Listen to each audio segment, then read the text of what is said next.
গুনাহ করার পর ওই বান্দাটা যখন বুঝতে পারে আল্লাহ আমি গুনাহ করে ফেলেছি, আমি অন্যায় করে ফেলেছি রে মালিক,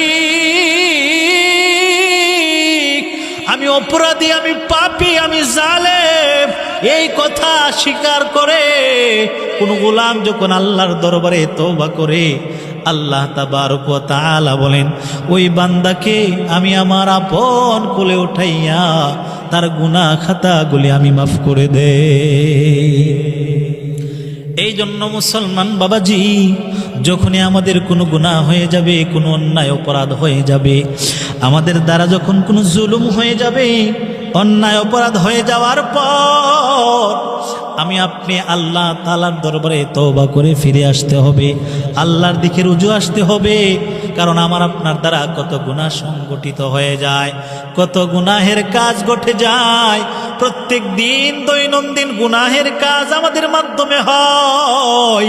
এই জন্য আমরা কয়দিন নিজেদেরকে হিসাব মিলাইলাম, আজকে আমি অন্যায় করে ফেলেছি, অপরাধ করে ফেলেছি।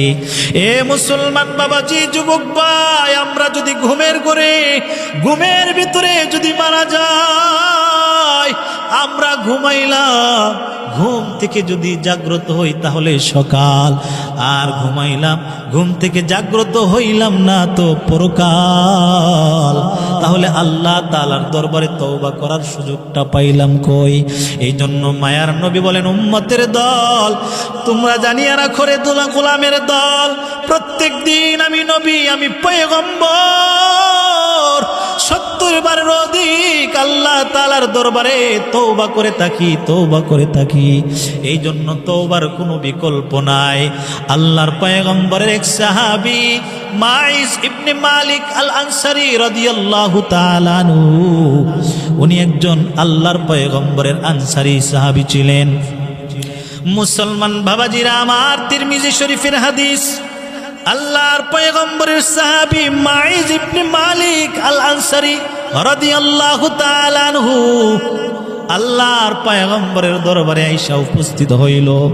আল্লাহর নবীর সম্মুখ পানে বৈশা আল্লাহ তাআলার হাবিবের কাছে ডাক দিয়া বলতেছেন, ইয়া রাসূলুল্লাহ, ইয়া হাবিবাল্লাহ, ওগো আল্লাহর পয়গম্বর, ইন্নী কদ জানাইতু, নবী আমার, ও মায়ার নবী গো, আমি তো গুনাহ করে ফেলেছি, অন্যায় করে ফেলেছি। আল্লাহর পয়গম্বর ডাক দিয়ে বলেন, সাহাবী রে,